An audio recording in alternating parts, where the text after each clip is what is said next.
For a long time, there has been talk about the dark and scary side of Hollywood's film industry.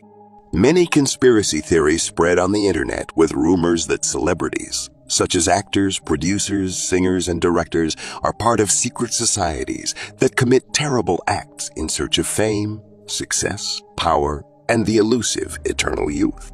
Some people believe that these theories are nothing but inventions, with the sole purpose of defaming the famous and harming their work. Others truly believe that many of these celebrities have ties to some kind of evil entity or hidden spiritual force. But what about when these accusations come from the very backstage of Hollywood, with insiders sharing their disturbing experiences involving famous colleagues? Then, the situation becomes even more sinister and dark. It's like a curtain being pulled back, revealing a dark and disturbing side that many prefer to ignore.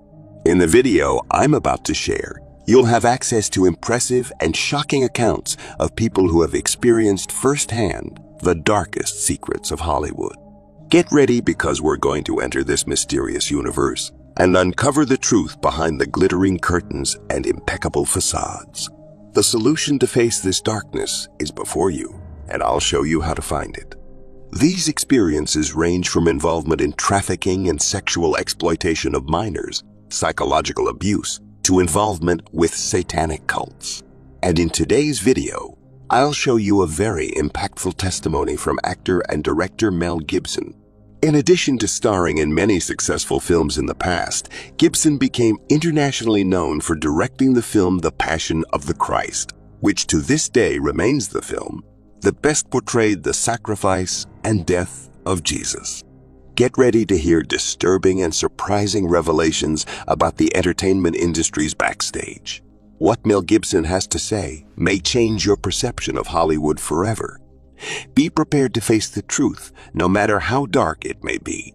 Mel Gibson recounts that he once had a personal encounter with the very adversary of Christ, and that from that moment on, his professional trajectory was ruined. Did this actor really come face to face with the one who, according to scriptures, will assume power over the earth and dominate humanity during the period of the Great Tribulation? Stay with me until the end, as I'll share how this encounter went, what happened to Mel Gibson's career since then, and in the conclusion, I'll give my opinion on whether this person could be the possible Antichrist. But before we start, please subscribe to my channel. Just click on the subscription button below the video and activate the notification bell.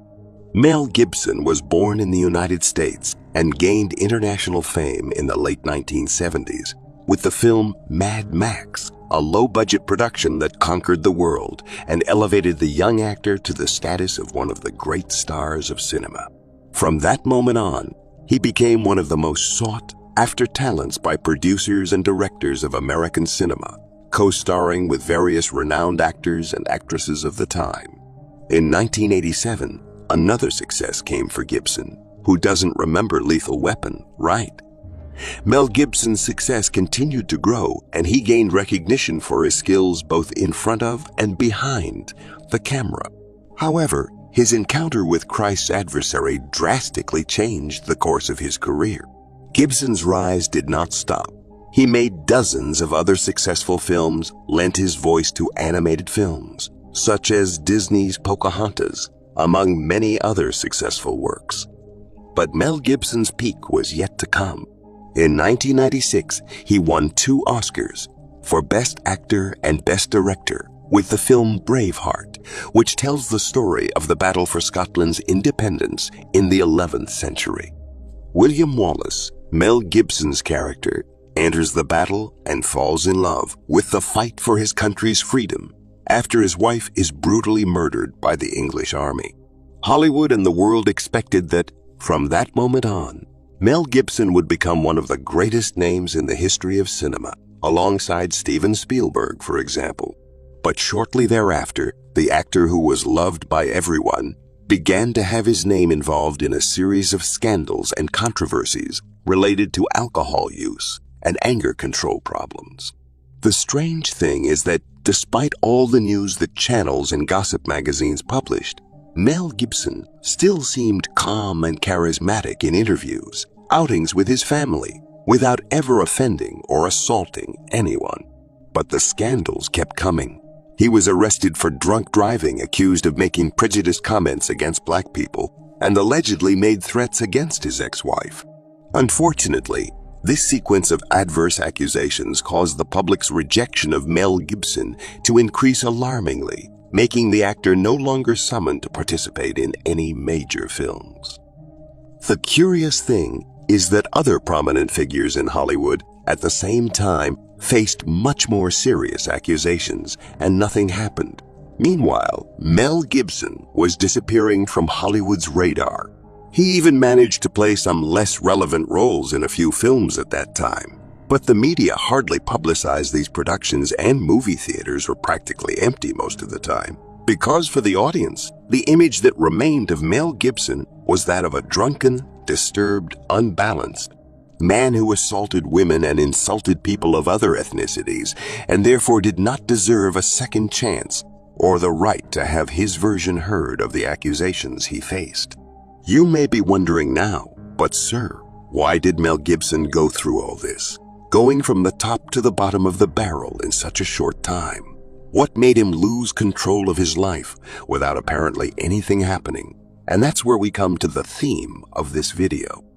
In 1998, he gave an interview to an American television channel that sparked the fury of the press and the film industry against the actor. The theme of the interview was the routine of Hollywood stars, their relationships, friendships, the people they went out to dinner with.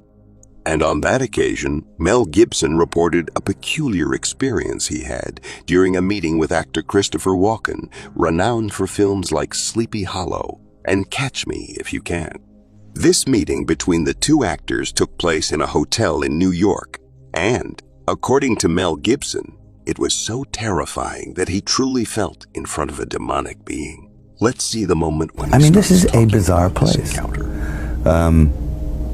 And it doesn't take very long, and I'm sure you've experienced this if you've stayed here for any length of time. And no matter how strong you are, when you come in off the farm with those convictions and a certain line of attack, no matter how strong you are going to be affected by this place. His whole opinion about women on film, from beginning to end, is very brief. He says, women on film, either naked or dead. Both is better. And it's like, whoa, ooh. No, he came to see me on a rooftop in New York. I said, hey, can I talk to you? And he said, sure. And he floated in, sideways, through a crowd of people. He was wearing black. And it was like one of those old vampire movies where they don't walk, but they glide. And he was a dancer, so he has he's very, graceful. Yeah. And he moved sideways, and he just sat down in a chair next to me. And it kind of frightened me. And he's a very smart guy. And we started talking, and I didn't, say much of anything about reading the script, nothing. I just started talking about the Middle Ages, and he began to talk tortures. And we swapped tortures, because I'd read this book on torture. And I tried to recall some of the most heinous things I'd ever read in this book. And he was like, oh, and he'd try and top it. And my assistant was there, and he left because he couldn't stand it anymore. Yeah. The air had turned cold. And then he left, and I wanted to leave. And because I knew that I didn't want to work with him. Yeah. And he was getting scary. Yeah. And then I turned around, and it was on top of the Peninsula Hotel. I turned around to avoid his steady gaze at one point. Yeah. And I was looking at a building with the top of the sixes on it. So there was a huge illuminated 666 in red. Yeah. And I went from that to that to that, and he started smiling. Yeah. And I thought, oh no, Chris Walken is the Antichrist, When I came over here, I was in my mid-20s. Right. The first time I really came over here. I had a whole bunch of weird paranoid suspicions. about what the hell was going on, because there was a lot of stuff I couldn't understand. Right. And nobody was really bothering to explain it to me. They don't. And and I formed a bunch of opinions about the town and about the people in it that were like, surely that couldn't be, because a whole place can't be like, Weird Town, where the stranger wanders in and all the people are in the bar and they all shut up when he looks at them, and they tell you don't go into the house on the hill, and it's like that. And then you go away and you think, no, I was wrong. I mean, that's insane thinking. I'm paranoid. I imagined that stuff. That couldn't be the reason for why so-and-so was acting like. Could it? And then you find out later on the track that you are exactly on track with a lot of this stuff. Not specifically on track, but that you could, that some of your worst nightmares were real at the time, and you think, Now this is what I mean by actually starting to swim up or downstream with the rest of the salmon. Eventually, if you stay here long enough, you'll find yourself doing that. And you have to, there's a way of doing it without doing it. That takes time. And it takes relaxation. Not being uncomfortable, realizing it for what it is. Projecting. Understanding what it is. Once you understand it, well, then you're not afraid of it anymore, so you can just walk around it and through it and then get on with what you tried to get on with in the first place. A place like this can humiliate you. And it can humiliate you, it can be humbling. I mean, it does rip your life to pieces. Does it? If you'll let it. Yeah. He said, "This is a strange place, and it doesn't take long for you to realize. And you have certainly experienced this if you have been here long enough. And no matter how resilient you are, you come here with your convictions and a certain line of defense, no matter how. Pay attention to this. When Mel Gibson mentioned the number 666 in red neon, exactly on the day he was going to meet Christopher Walken in the middle of that hotel in New York. Another point that draws attention is that Walken smiled when he saw Gibson's reaction to those numbers, as he knew that the actor was a Christian and always emphasized his faith to people. Perhaps Walken was mocking Gibson and his beliefs, and it became so clear that Gibson's assistant felt bad in that environment and needed to leave because he could not bear so much spiritual oppression. After that meeting, Gibson and Walken never met again, let alone work together on any project. And the worst part is that from then on, everything started to go wrong in Gibson's life for a long time. As you can see, for years, he was accused and judged by the media, and once actress Whoopi Goldberg came to his defense, saying that he was never racist, as they were saying. Gibson's life only began to change in 2004, when he produced the film The Passion of the Christ. He wanted to remind the whole world that Jesus came to earth not only to speak of peace and love, but came with a special mission, to die and sacrifice, so that his message of peace and love would be the only true one, with the greater meaning of human redemption. And as I said, no cinematic production has managed to portray the biblical prophecy about the suffering of the Messiah so well. See what the Bible says. He was wounded for our transgressions and crushed for our iniquities. He suffered punishment so that we could be restored and received stripes so that we could be healed.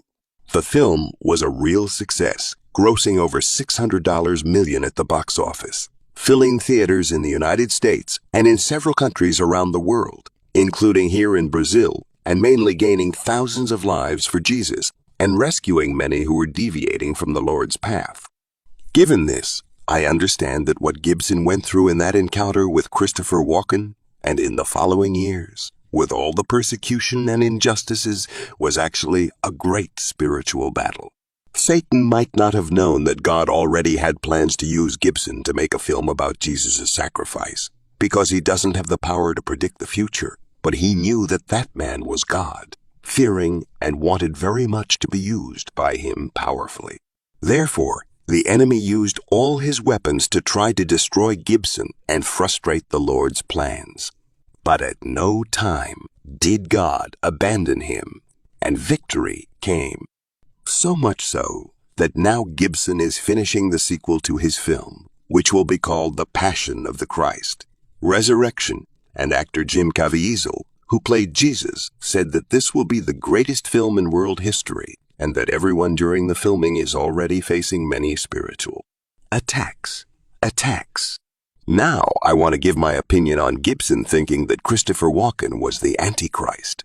Brothers and sisters, honestly, I do not agree with him. I don't think at the time Gibson had a biblical understanding of the true characteristics of the Antichrist. Due to lack of knowledge of the Word, he made that statement. God's Word says that the Antichrist will be a very powerful and influential man, charismatic and well articulated in the fields of politics and religion, and who will deceive people and force them to worship him. Christopher Walken is a man known in the world of cinema and has Hollywood's respect, and that's it. I do believe that he may have been used by Satan in that encounter with Gibson to try to attack him spiritually, but that doesn't make him the fallen angel, let alone one of the beasts of the apocalypse. So, if you felt positively impacted by this message and found value in this video, do not hesitate to share it with your friends and family. Also, if you haven't already, consider subscribing to my channel to receive more inspiring and uplifting content. I look forward to welcoming you in the next video, where we will continue to explore relevant and enriching topics together. May God bless you abundantly, guiding your steps and filling your life with His grace and unconditional love.